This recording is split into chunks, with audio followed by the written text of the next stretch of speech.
Alors voilà, c'est une joie pour nous de vivre ce culte avec vous, avec des personnes qui ne sont pas présentes ici, mais qui sont confinées à cause, bien sûr, de cette pandémie. Alors la pandémie, ce virus, bien sûr, c'est quelque chose de terrible puisqu'il y a beaucoup de gens qui sont malades, qui sont morts, mais c'est aussi pour beaucoup de personnes l'occasion, finalement, d'enlever le superflu. Et c'est ce qu'on a assisté finalement dans la plupart des pays du monde, c'est que beaucoup de choses qui nous semblaient indispensables, subitement, en quelques semaines, en quelques jours, ont disparu. Et c'est vrai que pour beaucoup de personnes, eh bien, c'est pas forcément facile tout à coup de s'arrêter, de se retrouver emprisonné chez soi, avec une peine qui, on ne sait pas combien de temps encore elle va durer. Et pour beaucoup de personnes, c'est ce temps d'arrêt. Et ce temps d'arrêt peut être aussi l'occasion, finalement, de chercher à revenir à l'essentiel, de revenir au cœur, finalement. Et c'est vrai qu'on le verra tout à l'heure, la vie est courte et je pense que c'est très important que tout le monde puisse vraiment s'interroger sur ce qu'il vit, sur ce qu'il est. Et c'est vrai que ce temps de confinement est peut-être aussi l'occasion de le faire. De le faire d'autant plus que nous avons quelque chose d'extraordinaire. Eh bien, nous avons cette parole qui nous a été révélée. Nous avons cette compréhension de Dieu. Nous avons quelque chose d'assez extraordinaire. Alors, pour revenir à l'essentiel, vous voyez ici, j'ai amené un petit pressoir parce que la question qu'on peut se poser, c'est si je prends la Bible, si je prends même toutes les ordonnances du culte, si je prends même le temple de Jérusalem, je ne l'ai pas ici bien sûr, mais si je prends toutes ces choses et que je les mets dans le pressoir, et que je tourne de toutes mes forces. Qu'est-ce qui va sortir? Qu'est-ce qui va sortir comme substance, comme élément, si vous voulez, le concentré, vraiment la partie la plus forte finalement de cette révélation? Qu'est-ce qui va sortir? Eh bien, dans la Bible, on trouve cette expérience puisque à plusieurs reprises, la question est posée de savoir mais c'est quoi le cœur, c'est quoi le centre, c'est quoi la chose la plus importante, c'est quoi le concentré de la révélation que Dieu a donnée aux hommes et aussi quel est le concentré qui nous permet aussi d'obtenir la vie éternelle. Cette chose, ce concentré, la Bible nous dit, c'est écoute. Tu aimeras le Seigneur ton Dieu de tout ton cœur, de toute ton âme, de toute ta pensée, de toute ta force, et tu aimeras ton prochain comme toi-même. On peut dire d'une façon tout à fait sûre et certaine que le concentré de la révélation que Dieu nous a donnée, c'est l'amour. On peut en quelque sorte, on pourrait tout résumer par l'amour. C'est assez étonnant. Alors on peut se dire, oui, toute la révélation se concentre dans l'amour, mais ça veut nous dire aussi quelque chose d'important, c'est que l'amour, le vrai amour, abrite quelque chose d'absolument prodigieux, de gigantesque. Et parfois, aujourd'hui, nous avons une vision de l'amour qui est extrêmement réductrice. On peut le voir dans les médias, dans les films. Un homme apprécie, voit une jolie fille, il a des désirs pour elle, on va dire, il l'aime. Mais est-ce que c'est vraiment cela, l'amour? L'amour, on va entrer dans ce mystère, en tout cas essayer d'effleurer un petit peu ce mystère, en prenant cette parole que l'on trouve dans l'évangile de Jean, qui est très connue, « Car Dieu a tant aimé qu'il a donné. » Aimé, il a donné. Et ça, c'est assez intéressant parce que dans l'amour, l'amour n'est pas quelque chose de statique. On ne peut pas simplement dire « j'aime » et être immobile. On voit que dans l'amour, que l'amour s'exprime par quelque chose de dynamique. Dieu a tant aimé qu'il a donné. On peut dire en quelque sorte que l'amour est un déplacement. Et le plus extraordinaire, c'est de réaliser que Dieu aime, et parce qu'il aime, il se déplace. Et vers qui il se déplace? Eh bien, il se déplace vers nous. Et d'abord, on l'a chanté tout à l'heure, c'est par sa générosité que Dieu a décidé à un moment donné à choisir de créer le monde. Rien ne l'obligeait à créer ce monde. Rien ne l'obligeait à utiliser sa parole. Et même, on voit dans la Genèse, à travailler en quelque sorte pendant 6 jours pour faire quelque chose. Et pourquoi ces efforts? Parce que déjà à ce moment-là, par la création, eh bien, Dieu donnait quelque chose, Dieu exprimait sa générosité. Malheureusement, aujourd'hui, les gens regardent la création, on voit tous ces mouvements écologiques qui sont bien sûr une bonne chose, mais sans percevoir que toutes ces choses-là sont l'expression d'une générosité qui est extraordinaire. Et quand on continue dans la Genèse, on va voir que Dieu ne se limite pas à créer le monde, à créer quelque chose d'extraordinaire, il va beaucoup plus loin, puisqu'on va voir dans la Bible que Dieu va, pour l'homme, donner une partie de lui-même. Et c'est la particularité de l'homme, ce n'est pas notre corps, on est très proche des singes, on est très proche des animaux, mais dans la Genèse, on voit que Dieu, pour l'homme, va faire quelque chose de particulier, il va donner quelque chose de lui-même, il s'approche de l'homme, il y a comme un bouche à bouche, et Dieu souffle dans l'homme quelque chose qui vient de lui, qui est sa nature même. Et cette nature qui vient par l'esprit, par le souffle de Dieu, va permettre à l'homme d'entrer dans quelque chose d'extraordinaire, puisqu'à partir de ce moment-là, par l'esprit, l'homme devient enfant de Dieu.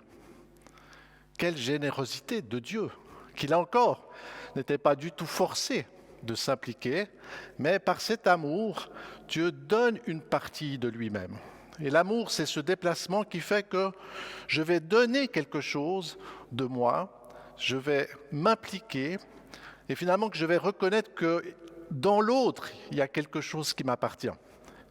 On peut remarquer par exemple qu'avec Adam et Ève, c'est exactement ce qui se passe, puisque Dieu va opérer Adam pour que son épouse, sa femme, soit une partie de lui-même, soit sa moitié en quelque sorte. Et quand Adam voit Ève, qu'est-ce qu'il dit ? Il dit « eau de mes os, chair de ma chair ». Et je pense qu'à ce moment-là, il a compris qu'il ne pouvait pas frapper sur sa femme, parce que s'il frappait sur sa femme, il allait ressentir lui-même ses douleurs, parce qu'elle était une partie de lui-même. L'amour me conduit à comprendre que l'autre est une partie de moi-même, à ce qu'en lui, si lui a mal, j'ai mal, par ce lien de l'amour. Et ce lien de l'amour, on va le voir bien sûr avec le Christ. Et c'est encore là très intéressant de voir que l'histoire de l'agneau qui est mangé, le Christ qui se donne, eh bien c'est aussi encore l'expression du Dieu qui se donne, qui par amour, Dieu a tant aimé, qu'il a donné, qu'il se donne, et qui choisit, alors qu'il a en face de lui quand même une humanité méchante, violente, qui va même le mettre à mort, qui choisit malgré tout par amour d'investir encore ce qu'il a de plus précieux pour le donner aux hommes, pour se donner aux hommes. Et c'est finalement un des plus grands mystères de cet amour. Dieu se donne et le Christ dit « prenez, mangez, prenez ces choses-là, intégrez-les parce que c'est mon corps, parce que c'est une partie de moi ». Et encore, bien sûr, on le verra avec le Saint-Esprit, puisque lors de la Pentecôte, eh bien, l'Esprit descend sur les hommes et les femmes qui ont cru dans le Christ, c'est-à-dire que là encore, quelque chose de Dieu, de l'amour de Dieu, descend et rentre dans les hommes. Dieu n'est pas avare. Et beaucoup de gens, quand ils voient peut-être même cette pandémie, se disent « Ah oui, mais qu'est-ce que Dieu fait ? Est-ce que c'est la faute à Dieu ?» Non. Toute l'histoire de la révélation nous montre un Dieu qui aime, qui est généreux et qui ne cesse, tout au travers de l'histoire humaine, de donner toujours plus, d'aller encore plus loin. Et à un moment donné, on pourrait se dire « Oui, mais il faut qu'il s'arrête. Pourquoi il continue ?» Non. Dieu aime et il donne. Il ne cesse de donner. C'est une facette de l'amour que je trouve extraordinaire. Mais cette facette de l'amour qui apporte quelque chose à l'autre, elle a encore une autre dimension. Et cette autre dimension, on la trouve aussi dans la Genèse, on la trouve aussi dans toute cette révélation de la parole. C'est quelque chose de mystérieux. C'est peut-être même une des expressions les plus folles de l'amour de Dieu. folle. Pourquoi? Parce que dans la Genèse, on voit que Dieu, qui a tout donné, qui a placé l'homme dans un jardin de délices, qui a donné une création extraordinaire, qui s'est impliqué dans l'homme jusqu'à lui donner son esprit, son souffle, eh bien, il ne va pas enfermer l'homme dans sa proximité, il ne va pas le forcer à rester avec lui, mais par amour, il va lui laisser le choix. Et ça, c'est très étonnant.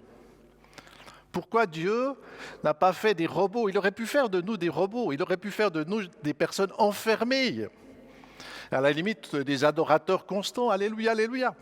Il aurait pu, mais non, par amour, alors que lui est immensément grand et que nous sommes tellement petits, eh bien par amour, il va considérer les hommes à sa hauteur. Et il ne dit pas aux hommes, je vous oblige à m'aimer, mais il dit aux hommes, je mets en face de vous. Vous avez le choix de m'aimer ou de ne pas m'aimer. Et l'amour, c'est une dimension vraie de l'amour. Pourquoi est-ce qu'en rentrant à la maison, je suis quasiment sûr de retrouver ma femme? Est-ce que c'est parce que j'ai fermé la porte en partant? Ou bien est-ce que c'est sur le fait que je crois que par amour, elle sera encore là? Si je ferme la porte, ce n'est plus une épouse que j'ai, c'est une esclave. Mais si la porte est ouverte, c'est elle qui peut choisir de répondre à mon amour. Et dans le jardin d'Éden, déjà, on voit que Dieu place cette porte de sortie. Il dit aux hommes, mais voilà, vous avez cet arbre de vie, vous avez cet arbre-là. Ne mangez pas de cela, ne sortez pas. Dieu nous place devant un choix. Et tout à travers la révélation qu'on trouve dans l'Ancien et dans le Nouveau Testament, ce choix que Dieu présente aux hommes se fait de manière significative. J'ai mis devant toi la vie ou la mort. J'ai mis devant toi la vie ou la mort. Choisis la vie afin que tu vives. Moi, je vois beaucoup de chrétiens qui prient beaucoup Dieu, qui demandent des tas de choses à Dieu. Ils disent, Seigneur, fais cela. Mais combien de personnes écoutent les prières de Dieu, les prières que Dieu nous adresse en nous disant « Je t'aime, j'ai mis ces bonnes choses devant toi, choisis ces bonnes choses, c'est ma prière ». Et dans l'Écriture, nous avons beaucoup d'exemples où Dieu nous implore que nous puissions choisir les bonnes choses, que nous puissions choisir l'amour, justement. L'amour ne domine pas, mais l'amour élève. Et par exemple, l'amour élève, vous pouvez être quelqu'un de très fort, de très riche, de très grand. Et l'amour, le vrai amour, c'est ce qui vous fera plier les genoux devant un petit enfant pour l'encourager, pour le consoler. Parce que par cet amour-là, ce petit enfant, peut-être insignifiant, aura la même valeur que vous. Tu aimeras ton prochain comme toi-même. L'amour crée cette égalité fondamentale. L'homme peut sortir, c'est ce que nous montre cette révélation. L'amour n'est pas une obligation. Et l'état d'autre monde, finalement, se comprend quand on regarde les choix que les hommes font. Est-ce que les hommes choisissent la voie de l'amour ou est-ce qu'ils s'en détournent? À quel arbre les gens choisissent de manger? Est-ce qu'ils vont vers Dieu? Est-ce qu'ils aiment Dieu? Ou bien est-ce qu'ils aiment d'autres choses et finalement se détournent de lui? L'amour est un choix. L'amour, c'est un déplacement. Et c'est ce que nous révèle cette dimension, ce mystère de l'amour. Alors il y a un enjeu dans l'amour. Je vais prendre encore un autre petit élément. C'est quelque chose que j'aime beaucoup. Cette petite plaque, je l'aime beaucoup. Pourquoi? Parce que c'est la courbe de la vie. Vous avez vu, il y a des graduations qui vont jusqu'à 8. En fait, il faut ajouter un 0, ça fait 10, 20, 30, 40, 50, 60, 70, 80. On peut aller plus loin, mais c'est quand même assez difficile. La moyenne dans le monde, c'est 70 ans, à peu près 70. Au bout de 70 ans, eh bien, la plupart des personnes qui ont une belle carrière, qui ont une belle vie, finissent par s'écraser sur le sol. C'est ce que nous avons tous. Et finalement, le virus qui se manifeste dans le monde, eh bien, on le sait, il touche beaucoup plus les personnes qui sont déjà dans cette partie-là. C'est comme si finalement le virus compressait cette courbe et faisait que des gens qui auraient peut-être été jusqu'ici, eh bien, vont peut-être s'arrêter ici. On sait qu'il touche très peu les personnes qui sont au début de leur vie. Ça, c'est ce que nous avons à disposition. J'appelle ça le capital de notre vie. Et c'est vrai que la question qu'on peut se poser, c'est qu'est-ce que je vais faire de ma vie pendant le temps qui m'est donné? Et la question aussi importante, qu'est-ce qui va rester à la fin? Qu'est-ce qui restera quand, je le sais, c'est une certitude pour tout le monde, eh bien, quand je vais m'écraser, retourner à la poussière. Tu es poussière et tu retourneras à la poussière. Et entre ces deux moments, eh bien, se situe mon existence. Et dans la Bible, il y a un texte qui est assez connu, c'est dans Matthieu, quand il est dit que Dieu rassemble toutes les nations et qu'à ce moment-là, il y a un jugement. Et vous connaissez ces paroles, j'avais faim, j'avais soif, j'étais nu, j'étais prisonnier, j'étais malade, et 3 petits points. Qu'est-ce que c'est ce jugement? Eh bien, ce jugement, ce n'est pas le jugement des œuvres pour faire un inventaire, pour dire, voilà, tu as fait telle et telle chose. Non. Ce jugement qui arrive à la fin, c'est le jugement de l'amour. Et la question que nous pose ce texte, et que nous pose Jésus avec cela, est-ce que tu as aimé? Est-ce que tu as été finalement connecté à ceux qui étaient autour de toi? Est-ce que tu as donné quelque chose? Est-ce que, non pas tu as donné dans le sens d'un calcul, mais est-ce qu'à l'intérieur de toi, il y avait quelque chose qui venait de Dieu? Quelque chose qui était la vie, quelque chose qui était l'amour? Est-ce qu'il y a eu cette chose-là dans ta vie ou est-ce qu'il n'y a pas eu cette chose-là dans ta vie? Et pourquoi l'amour? L'amour est ce jugement qu'on trouve à la fin.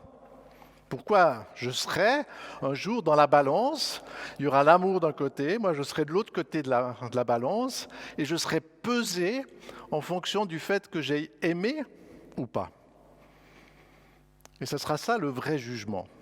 Des fois les gens disent oui, Dieu jugera, mais il n'aime pas. Non, le jugement c'est l'amour et nous serons jugés par l'amour.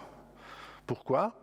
Parce que Dieu est amour, et c'est ce que Jean nous révèle, Dieu est amour. Le royaume de Dieu est fondé sur l'amour. Tout ce qui est en Dieu est amour. Et finalement, l'amour, c'est la porte d'entrée pour entrer dans la présence de Dieu. Dans notre monde, nous sommes dans un monde où l'amour n'est pas là, mais nous savons que ce n'est pas le royaume de Dieu. L'entrée dans le royaume, c'est l'amour. C'est pourquoi il nous est dit, tu aimeras. J'étais malade, j'étais nu. La question que Dieu me pose, la question que ce concentré me pose, c'est est-ce que je suis quelqu'un qui aime?